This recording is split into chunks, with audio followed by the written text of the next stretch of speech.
সবচেয়ে বড় খবর, পশ্চিমবঙ্গের বকেয়া ডিএ নিয়ে বড় সুখবর। রাজ্য সরকারি কর্মচারীদের সরকারি কর্মীদের সঙ্গে বৈঠকে বসছেন মুখ্যমন্ত্রী।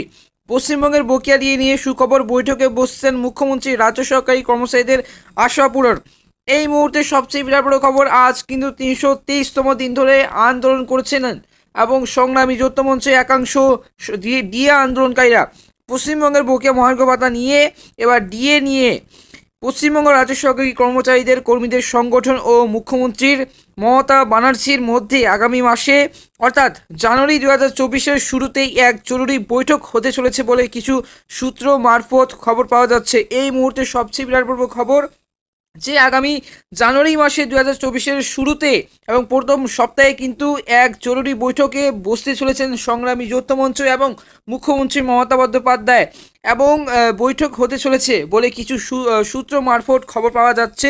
এবং বর্তমানের সময়ে কেন্দ্র সরকারের কর্মীরা 46% হারে মহার্ঘ ভাতা পান, অপরদিকে রাজ্য সরকারি কর্মীরা 6% হারে ডিএনএস অ্যালোনেন্স পান। রাজ্য সরকারি কর্মীদের দাবি অনুসারে বকেয়া এখনও প্রায় 40% ফারাক, এবং অপরদিকে কেন্দ্র সরকারি কর্মচারীরা কিন্তু 46% হারে ডিএ পাচ্ছেন এবং আমাদের রাজ্য সরকারি কর্মচারীরা কিন্তু 6% হারে ডিএ পাচ্ছেন এবং 40% হারে কিন্তু তফাৎ। এবং এই কারণেই রাজ্য সরকারি কর্মচারীরা ক্ষুব্ধ হয়ে উঠেছে। ডিএ পাওয়ার দাবিতে তারা আমরণ সংগ্রাম চালিয়ে যাচ্ছে। ডিএ পাওয়ার জন্য কলকাতা হাইকোর্ট বিভিন্ন মামলা দায়ের করা হয়েছিল, তখন কিন্তু হাইকোর্ট রায় দিয়েছিল যে কেন্দ্র সরকারি কর্মীদের মতো রাজ্য সরকারি কর্মীদের বকেয়া মহার্ঘ ভাতা দিতে হবে। রায় জানার পর রাজ্য সরকার সুপ্রিম কোর্টে দ্বারস্থ হয় এবং সুপ্রিম কোর্টে একের পর এক শুনানি তারিখ পেছানোর ফলে সুপ্রিম কোর্টের রায়ের আশা ছেড়ে দিয়েছে অনেক সরকারি কর্মীরা।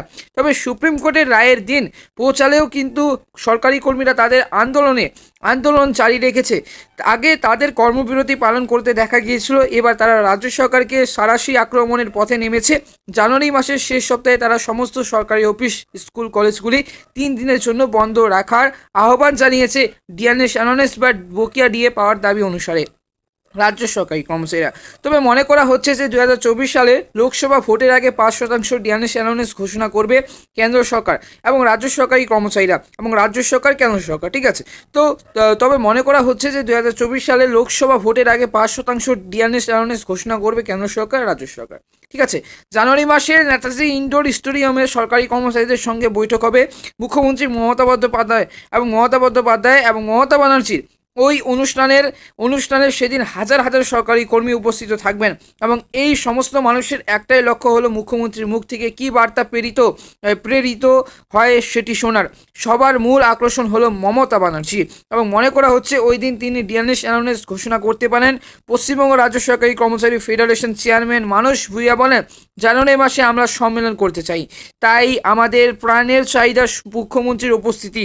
তিনি সময় দিলেই তারিখ ঠিক হবে, তাকে পাওয়াই আমাদের পরম সৌভাগ্য এবং এদিন আমরা তার কাছে আমাদের সুবিধা অসুবিধা কথা তুলে ধরবো, আমরা আশায় রয়েছি। এবং মানস ভূঁইয়ার এই যে বক্তব্য পরেই নতুন করে আশাবাদী রাজ্য সরকারি কর্মীরা। তাদের একাংশের মতামত যে বকেয়া মহার্ঘ ভাতা এবং বকেয়া 40% না দিলে রাজ্য সরকার 40% না হলেও ন্যূনতম 3 থেকে 5% ডিএ তিনি জানুয়ারি থেকে ঘোষণা করতেই পারেন। তবে যতক্ষণ পর্যন্ত ঘোষণা না হয় ততক্ষণ পর্যন্ত ভাবতে রাজি নয় কর্মীদের অনেকেই, এবং রাজ্য সরকারি কর্মচারীরা একের পর এক, দিনের পর দিন তারা কিন্তু আন্দোলন করে যাচ্ছেন। কিন্তু এখনও পর্যন্ত মুখ্যমন্ত্রী 20 ডিসেম্বর বৈঠকে বসতে চলেছেন মোদির সাথে। এদিকে 20 ডিসেম্বর বৈঠকে মোদি, মমতা এবং কেন্দ্র বঞ্চনা নিয়ে দিল্লি গিয়ে প্রধানমন্ত্রী নরেন্দ্র মোদির কাছে দরবার করার ঘোষণা করেছিলেন মুখ্যমন্ত্রী মমতা বন্দ্যোপাধ্যায়। 18 থেকে 20 ডিসেম্বরের মুখ্যমন্ত্রী দিল্লিতে থাকবেন, 18 থেকে 20 ডিসেম্বর। তো তাদের একাংশের বকেয়া 40% না হলেও ন্যূনতম 3 থেকে 5% ডিএ তিনি জানুয়ারি থেকে ঘোষণা করতেই পারেন। তবে যতক্ষণ পর্যন্ত না যতক্ষণ পর্যন্ত তারা রাজ্য সরকার এবং রাজ্য সরকারি কর্মচারীদেরকে যতক্ষণ পর্যন্ত না 4% হারে 46% হারে দিয়ে দিচ্ছে, ততক্ষণ পর্যন্ত তারা সংগ্রামী যৌথ মঞ্চের বাইরে যাবেন না এবং তারা কিন্তু ধর্মঘট করেই থাকবেন। এই সভাতে সাথে বহু সরকারি কর্মচারী এবং এই যে আজকের এই খবরটি শোনা যাচ্ছে যে রাজ্য সরকারি কর্মচারীরা এবং মুখ্যমন্ত্রীর সাথে বৈঠকে বসতে চলেছেন। এই সভাতে যাতে বহু সরকারি কর্মচারীরা উপস্থিত থাকেন সেই জন্য জেলায় প্রচার চালানো হচ্ছে। আগামী দিনের জন্য যে রাজ্য সরকারি কর্মচারীদের সংগঠনে অনেক পরিকল্পনা রয়েছে, আর এই সভাতে বকেয়া ডিএনএস অ্যালোনেন্স নিয়ে কিছু বড় ঘোষণা করা হতে পারে বলে মনে করেছেন অনেকেই। এবং কারণ আগামী ফেব্রুয়ারি মাসে সুপ্রিম কোর্টে এই মহার্ঘ ভাতা নিয়ে মামলার শুনানি দিন ধার্য করা হয়েছে এবং আরেকবার বলছি, এই সভাতে বহু সরকারি কর্মচারীরা উপস্থিত থাকেন সেই জন্য জেলার প্রচার চালানো হচ্ছে। আগামী দিনের জন্য সরকারি কর্মচারীদের সংগঠনে অনেক পরিকল্পনা রয়েছে, আর এই সভাতে বকেয়া ডিএ নিয়ে কিছু বড় ঘোষণা করা হতে পারে বলে মনে করেছেন অনেকেই। কারণ আগামী ফেব্রুয়ারি মাসে সুপ্রিম কোর্টে এই মহার্ঘ ভাতা নিয়ে মামলা শুনানির দিন ধার্য করা হবেই এবং তারা কিন্তু জোরদার রাজ্য সরকারি কর্মচারীরা ডিএ আন্দোলন করছেন।